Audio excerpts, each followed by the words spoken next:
parece-me que é O óbvio. que torna uma instituição relevante para a sociedade. Como manter fiel o público e chegar junto dos outros, distantes ou desconhecidos. A arte de comunicar e ultrapassar momentos de crise pode estar numa boa assessoria. Elizabeth Caramelo esteve nas Jornadas Nacionais de Comunicação Social para partilhar a sua experiência de 14 anos à frente deste campo de trabalho na Fundação Gulbenkian. As pessoas e as histórias chegam mais depressa ao público do que as aprovações e as decisões. Ou seja, quando temos seres humanos, quando temos histórias de seres humanos e quando temos gente por trás das coisas é mais fácil. E um bocadinho aquilo que eu já tinha dito há pouco, que é os bons projetos já trazem dentro de si uma boa assessoria. Isto é uma provocação a todas as instituições, porque às vezes os assessores só entram no final. E eu acho que os assessores têm que entrar nos projetos desde o início. Eu há 24 anos... Falar a uma só voz e numa estreita ligação com o responsável cimeiro são regras para uma boa assessoria que parte sempre de um plano de comunicação a ser seguido. A antiga jornalista acredita ainda que, para públicos novos, há que fazer coisas diferentes. Como é que vê, por exemplo, um gabinete de comunicação da Igreja a poder, digamos, entrar junto do público em geral, para além daqueles, como dizia o Dom José Tolentino, que era preciso cada vez mais acenar aos que estão fora? Quem é que nós queremos primeiro? Não é? Queremos chegar à faixa etária dos 15 anos, queremos chegar às pessoas que vivem em Lisboa, queremos chegar às pessoas que vivem no sítio. Enfim, é importante, não é? Queremos chegar às pessoas que estão ali, que não sabem muito bem se estão sim, não, estão dentro, estão fora, não é? Pronto. E isso é importante, temos que definir primeiro quem queremos, antes de chegar lá, não é? Pronto, temos que ver e temos que definir o nosso alvo, digamos assim. Aquilo que o chamado target de públicos é um bocadinho isso. A comunicação ajuda a tornar relevante uma instituição na sociedade. Tempos, linguagem, meios para comunicar são chaves para a eficácia. Insistimos na comunicação institucional como forma de acolhimento, quando a imagem que nós devíamos ter, penso eu, na minha opinião, é esquecer essas coisas que são necessárias, mas que são coisas quase internas, e tentar perceber como é que nós conseguimos publicitar a Igreja, tendo por base esses programas, mas não publicitar os programas, mas publicitar aquilo que é a consequência desses programas pastorais. Para isso é preciso essas duas últimas palavras, que eu queria terminar com essas últimas palavras, que é a humildade e a assertividade. O responsável pela comunicação na Diocese do Algarve lamenta que a Igreja seja mais do segredo do que da frontalidade. Se é certo que nem tudo é comunicável, há que perceber que um gabinete de assessoria tem funções mais amplas do que apenas em situações de crise. A comunicação precisa de estar a par de tudo aquilo que são as preocupações da organização e não apenas quando há uma questão de comunicação ou de crise. Porque muitas pessoas aproximam-se do gabinete de comunicação, sobretudo os mediadores de opinião, jornalistas, opinadores, não é para resolver um problema concreto. Querem conhecer uma visão, uma opinião. E para isso é preciso necessariamente ter uma visão alargada das preocupações reais da instituição. Para os meus colegas padres, sou jornalista que está lá e que me dizem assim várias vezes: não contes isto na comunicação social, não fales disto porque tu és daqueles, és dos outros que fazem mal. E para os jornalistas, eu sou o padre que estou a proteger a informação e a esconder as coisas. A relação entre instituições e jornalista tem de ser de caminho conjunto e nunca de desistência. O jornalista liga-nos e está a fechar a peça e quer uma reação rápida sobre aquele determinado assunto, não é? A atitude, para si, qual é a melhor atitude? A melhor é sempre tentar ganhar tempo, não é? Mas pelo menos eu tenho isto para mim. Devemos sempre abrir-lhe a porta e dar-lhe a esperança que vamos dizer alguma coisa, não é? Porque a primeira reação, normalmente, que eu depois contacto com algum sacerdote é: não dizemos nada. Às vezes, o não dizer nada é desistir. Comunicar bem pode ser a chave para a relevância e para aproximar públicos. Esse é o desejo das instituições ligadas à Igreja Católica que querem levar ao grande público o bem que se faz, tantas vezes escondido, mas muito relevante para pessoas e comunidades.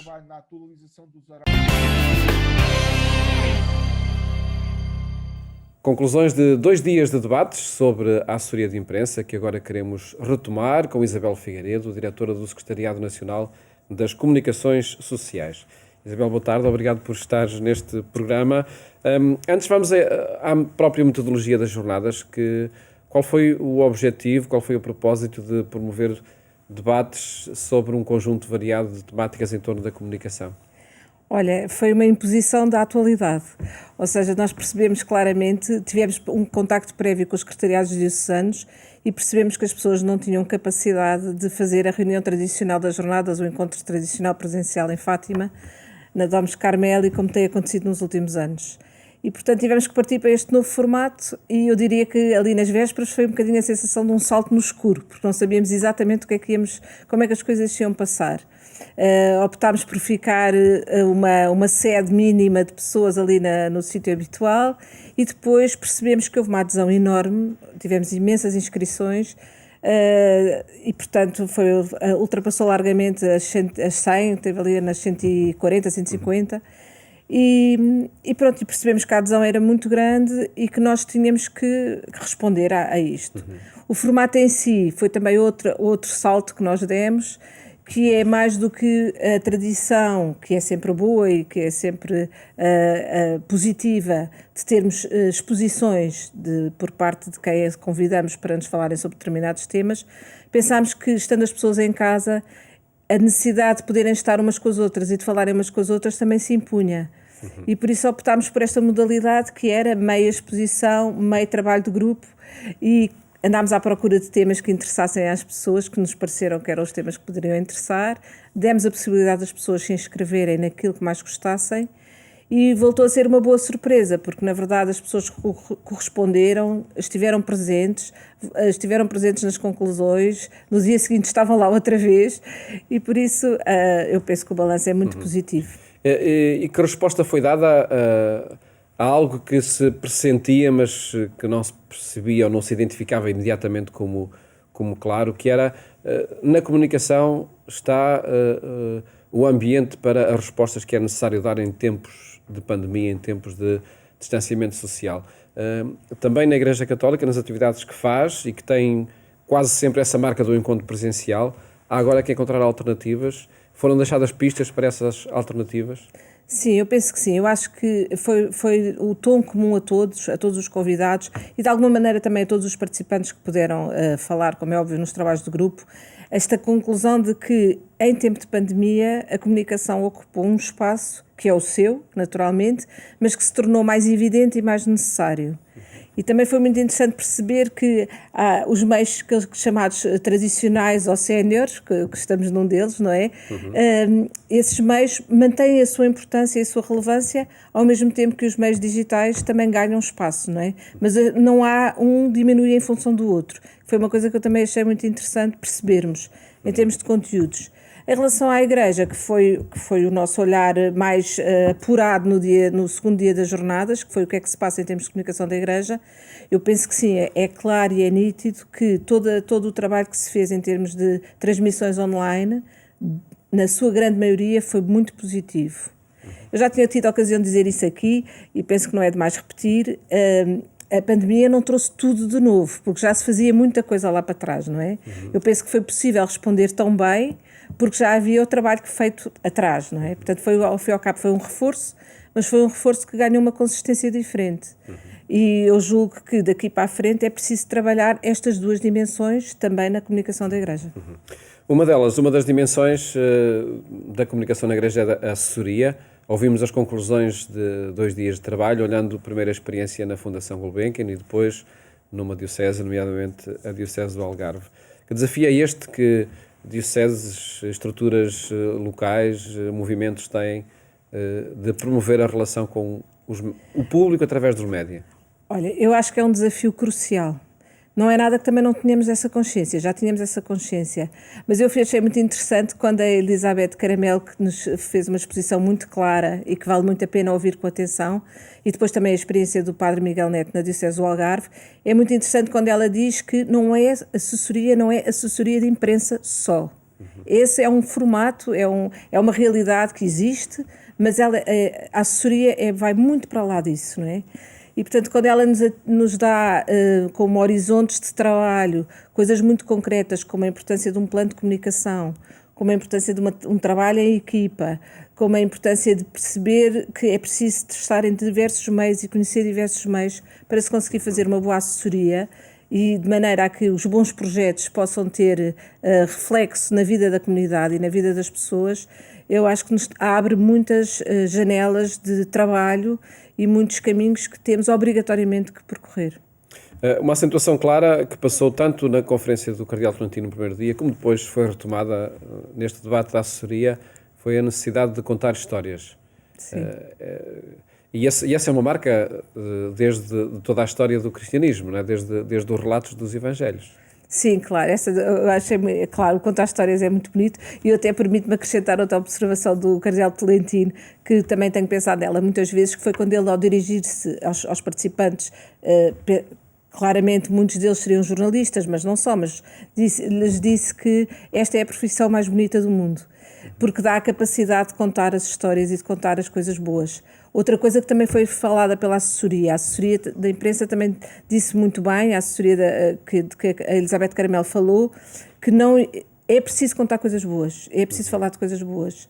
E, portanto, o contar histórias, nós temos a melhor história de todas para contar. É uma história que não tem fim, porque é uma história eterna, que está permanentemente presente no mundo, já há mais de 22 séculos, né? Estamos nesta caminhada enorme. E, portanto, nós temos que saber contar. E temos que saber contar com a linguagem de hoje, sem perder a identidade que a própria história tem. Diante dessa certeza, que estratégia é necessário pensar, desenvolver, para que, nomeadamente, a assessoria seja um projeto mais transversal a todas as estruturas da Igreja Católica? Se calhar eu ia agarrar numa outra colaboração, numa outra participação muito interessante, que foi a da geração Z, em que tínhamos gente nova a falar para gente menos nova, que foi também muito interessante. E eles diziam, quer um, quer outro, quer o Fernando, quer a Clara, disseram que é preciso escutar os jovens. Não é preciso só chamar os jovens para eles fazerem certas coisas, porque a presença deles é importante, é preciso chamá-los e perceber o que é que eles querem que se faça. Eu diria que, se calhar, uma das coisas que nós temos que começar é por ouvir as pessoas. E este ouvir, este escutar, antes de iniciar um plano de comunicação, por exemplo, é um passo decisivo. Temos que ouvir nas comunidades, temos que ouvir nos mais jovens, temos que ouvir os mais velhos, coisa que esta pandemia também nos trouxe para cima da mesa com muita crueza, que é a importância e a relevância que temos que dar aos mais velhos, não é? Temos que ouvir as pessoas. Eu diria que é por aqui. Mas este setor da comunicação há muito tempo que é pensado e tarda em ser concretizado. É difícil porque é difícil conciliar muitas realidades e é difícil este exercício da escuta efetiva, não a escuta só a ouvir por ouvir, a escuta efetiva que quer implicar mudança, não é uma escuta que se faça assim todos os dias e de peito aberto, não é? Portanto, não é fácil. Sabemos que não é fácil, mas não podemos desistir de traçar esse plano. E o que é que o Secretariado Nacional das Comunicações Sociais vai fazer, nomeadamente para dar continuidade a este trabalho de debate e à escuta também, não é? Pois, nós sentimos essa necessidade. No fim das jornadas conversámos e percebemos que era preciso dar continuidade. E também foi muito interessante que os próprios convidados se disponibilizaram praticamente de imediato para darem continuidade àquele trabalho de grupo que iniciaram. E, portanto, o que temos em cima da mesa neste momento é precisamente propor aos participantes das jornadas continuar a trabalhar nas áreas que conheceram e com as quais contactaram, em termos quer de tema, quer de convidado, conseguir que este trabalho seja continuado durante o próximo ano. Encontros periódicos, então, vão manter-se no ambiente digital sobre os temas da jornada? É essa a proposta. Estamos a auscultar a vontade de todos, estamos a ouvi-los, estamos a ouvir as pessoas, mas é esse o nosso caminho que gostaríamos de traçar até às próximas jornadas. e aqui daremos notícia também desses novos projetos que entretanto surgirem. Isabel Figueiredo, muito obrigado. Muito obrigada, Por Paulo. ter estado aqui no programa Eclésia a retomar precisamente o tema das jornadas, o que fazemos em cada semana, afirmando essa urgência de debate sobre a comunicação social.